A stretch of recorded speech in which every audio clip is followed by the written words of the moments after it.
Tonight, the president of Guatemala sitting down exclusively with NBC News to share his thoughts on his recent visit with U.S. Secretary of State Marco Rubio. We came to very good agreements on the different issues. We agreed on the issue of migration, that we're going to be accepting a 40% increase in the number of flights of deportees. President Bernardo Arévalo met with Rubio on his first trip, where he visited several Latin American countries to make deals for one of President Trump's top priorities, immigration. In addition to that 40% increase in deportation flights, Arévalo agreed to receive people from countries other than Guatemala. So why would you agree to take back migrants who aren't from Guatemala? Because they are not staying in Guatemala. Because they are going, this is part of their repatriation to other countries. And how will you be sure that they'll go to other countries? Will the U.S. help with that? Yes, because we discussed that the United States is going to be helping us in this process. Rubio also said at a press conference with Arévalo that the migrants would only be in Guatemala temporarily. It's very important for us in terms of the migratory situation that we're facing.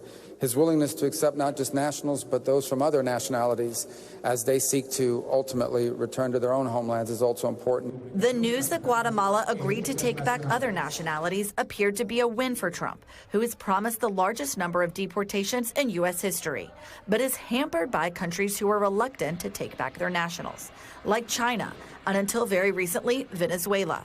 But it remains unclear how Guatemala would deport migrants from countries who refuse to take their nationals back from the U.S. Over 1,400 immigrants have been deported to Guatemala since Trump took office.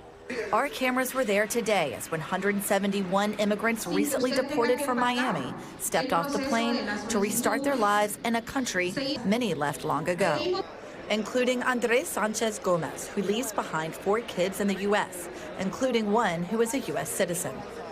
Si la redada va a seguir siendo así, solo pienso arreglar los pasaportes de mis hijos y lo voy a traer para atrás. Porque si yo voy a buscarlo a ellos, es lo mismo. Si me arrestan, me pueden meter de 1 año así la sentencia, y eso no es justo. This woman, recently deported from San Antonio, Texas, telling Telemundo she went to the U.S. to help her family. Curar a mi mamá. Mi mamá está enferma de cáncer. Mi papá, muchas convulsiones. Guatemala joins Panama in agreeing to take back migrants from countries other than their own, a sharp departure from the resistance Latin American countries were sending toward the Trump administration less than 2 weeks ago. What has changed? Why are you and other Latin American countries now so willing to work with the Trump administration on immigration? I cannot speak from any other country. I can only speak from my own country. For us, it is fundamentally an attempt to help the Guatemalans that are being that are in this situation to ease their reintegration into our society. One thing Rubio said the United States has offered Guatemala a carve-out from the Trump administration's vast cuts to foreign aid programs. Today, I'll be signing waivers on foreign aid that will continue that partnership and hope to build on it as well. Instead, allowing U.S. funding to continue to flow to Guatemala to help the country combat drug trafficking. This is an example of foreign aid that's in our national interest. That's why I've issued a waiver for these programs. Rubio signed similar waivers in Costa Rica, Panama. Arévalo said his country recognizes it might not be easy for Guatemalans to be deported back to a country they left long ago. We are aware that we are going to be receiving now families, people that have been living 10, 15 years in the United States, and that their return might not be as, let's say, smooth.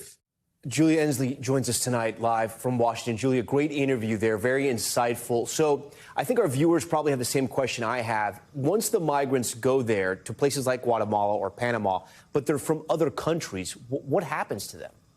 Yeah, right now, Tom, it doesn't look like Rubio or anyone in the Trump administration gave Arévalo any kind of assurances that those people would only be there for X amount of days. In fact, he said that Guatemala is going to be sending a mission, or rather what we'd call a delegation, to Washington in the coming weeks to try to work out the details about when they'll start accepting other nationals, how many they'll accept, and how long they'll be staying in Guatemala. Because as you know, in 2019, Guatemala agreed to a similar deal, but it didn't work out as well. They've called that but unsuccessful. So it's unclear at this point how they're going to try to differentiate and to what degree they can tell the U.S., no, we won't hold people past a certain point. Thanks for watching. Stay updated about breaking news and top stories on the NBC News app or follow us on social media.